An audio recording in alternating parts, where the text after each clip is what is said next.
What's up guys, hope everyone's doing well. We're back with another video today. We're going to be doing a Blackbird Fabworx Lexan spoiler today for the NB Miata.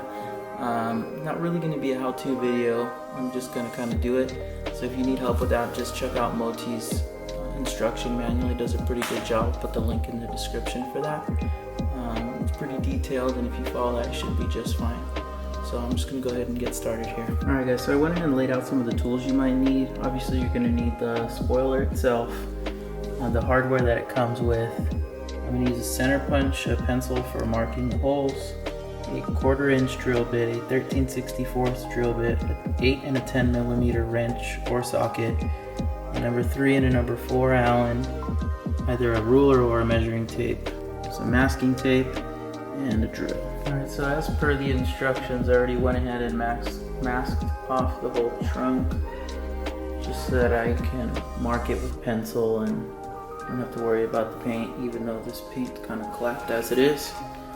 First things first, I gotta take off this rear Mazda emblem because we're not gonna need it.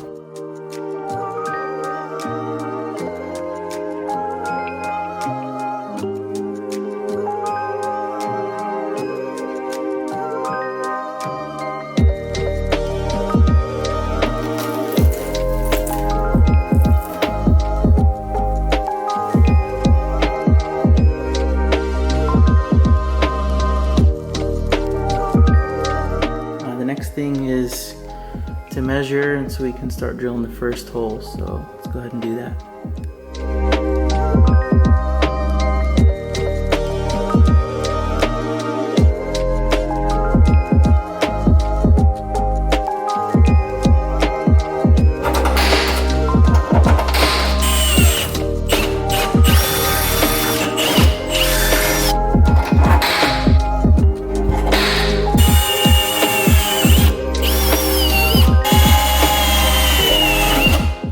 So the first 4 holes have been drilled,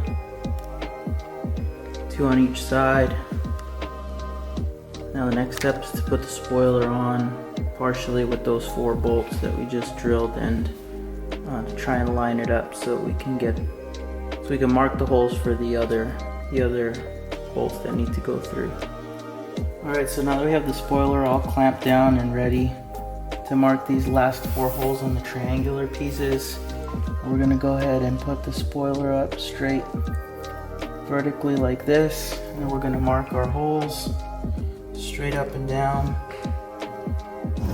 Put this up to the wall, mark it straight up and down, vertical to the trunklet itself and not the triangular pieces.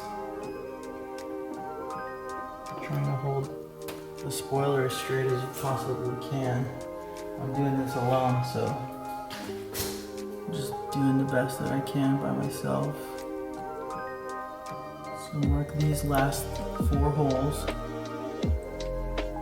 You're going to want to double check those and make sure they're lined up. And with those holes drilled, we're going to marked, we're going to go ahead and take the spoiler back off, drill those holes, and then we can peel this all off and go ahead and secure it finally. Alright, so now we got those other holes drilled out. The spoiler's ready to go on, and we can take this tape off and we can move on to drilling the other holes that go back here. First we gotta put this rubber molding on before we go ahead and bolt it down.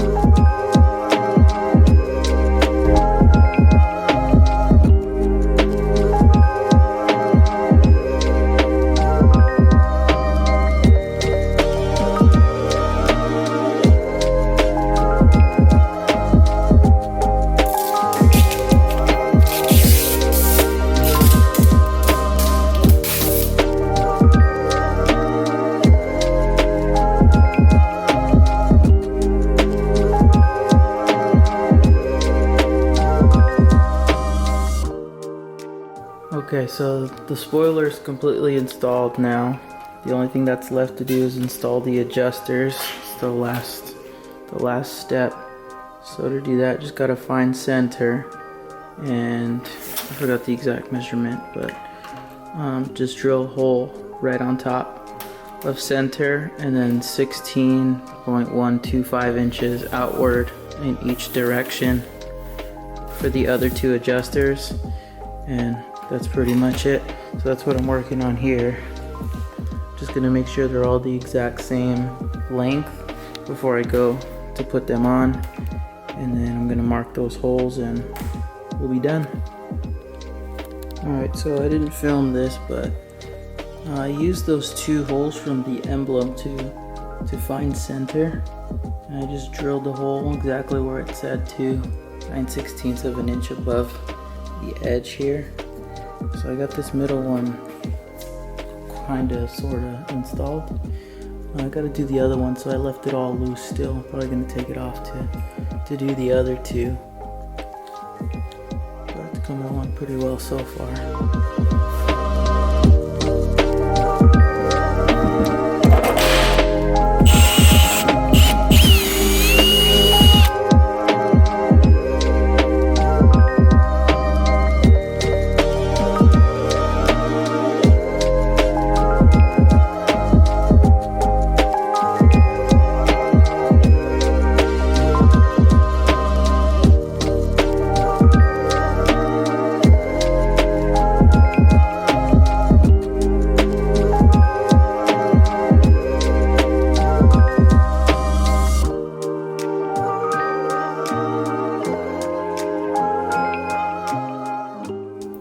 Alright guys, so new day. Camera died yesterday, so I pretty much finished it up. I put it all together. I haven't adjusted it or anything yet, so I'll probably do that right now, but it's all the holes are drilled now. The adjusters are installed pretty much completely. I just gotta take off the this protective film that they have on here. I left it on just so that I didn't mess it up before taking it off. So I'm gonna go ahead and do the adjustments right now so we can mess with the angle, and then I'll take the paper off and we can test this thing out.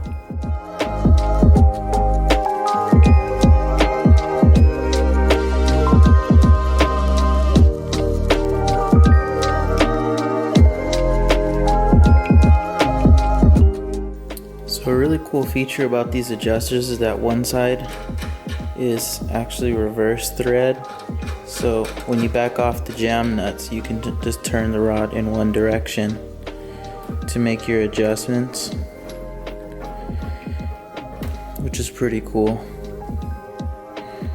So then once you set it where you want it, then you just lock these jam nuts down and then you're good to go. So if you want to change it on the fly, it's really easy.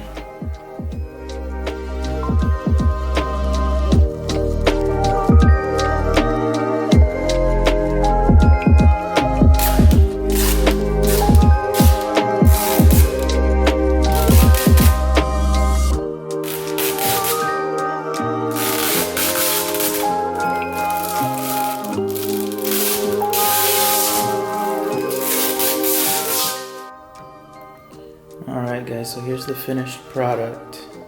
Everything's bolted together and took all the paper off.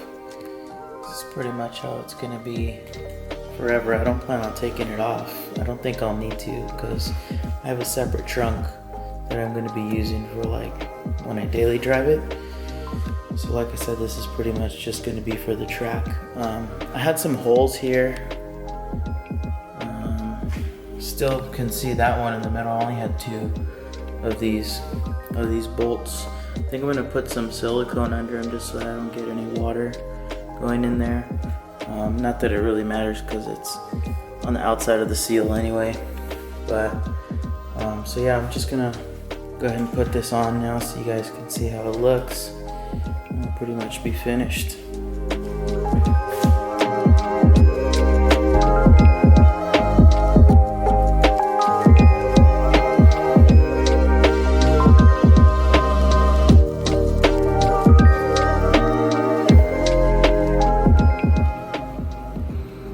Alright guys, so here's the finished product installed on the car.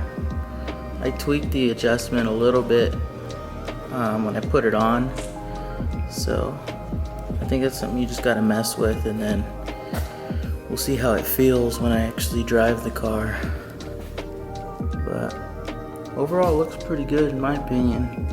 The install wasn't too terribly bad. The worst part I think was these inner holes here. They're kind of hard to get to put the nut on, but other than that it was very straightforward. The instruction manual is really good, so pretty happy with it. I kind of scratched it a little bit in here. I don't know if you could see that, but whatever. Track car, right? So I think that's pretty much it. Another thing here is on these side triangle parts, the instruction manual says to be really careful with this because it tends to crack here. So when you go to adjust this, just make sure it has just a slight bend and the nylon lock nut is just barely engaged, and then it shouldn't have any issues with it cracking. So I think that's what I did, so hopefully I don't have any issues with that. But I think that's gonna wrap it up, guys. So let me know if you enjoyed the video. If you guys need or have any questions, just go ahead and leave them in the comments. And we'll try and put some other videos out soon, but we'll see how that goes. You guys take it easy, alright? Later.